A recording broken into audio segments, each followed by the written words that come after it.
With the supper over, and Judas having left to carry out his betrayal, Jesus led the rest of his followers out of the city to a garden near the Mount of Olives. And there, with Peter, James, and John close to him, he agonized over the events to come. "Father, if you are willing, let this cup pass from me. Yet not my will, but yours be done." 3 times he had to awaken his sleeping disciples to ask them to keep watch with him.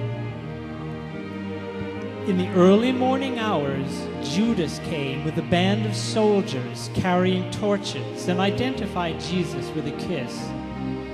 They arrested Jesus and took him away to be tortured and tried.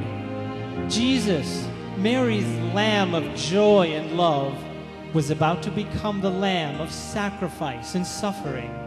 He had been betrayed by one of his own for a mere 30 pieces of silver. Peter, the rock who had promised to lay down his life for Jesus, denied 3 times even knowing him. In a mock trial, he was condemned to die like a common thief.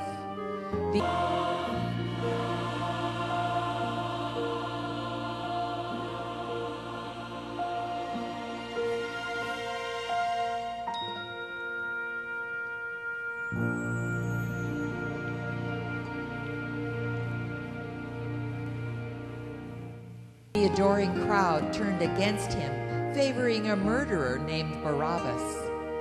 The Roman soldiers mocked him and beat him, and then placed a crown of thorns on his brow and a purple robe on his back. And then they marched this king to a place called the Skull, where he was nailed to the cross and raised to the sky.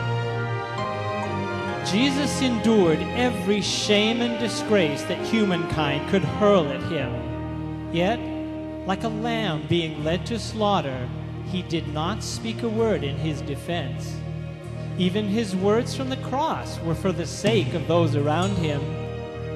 Bearing the weight of the sins of the world in final anguish, he cried out to his Father in heaven, "It is finished!" And he bowed his head and died.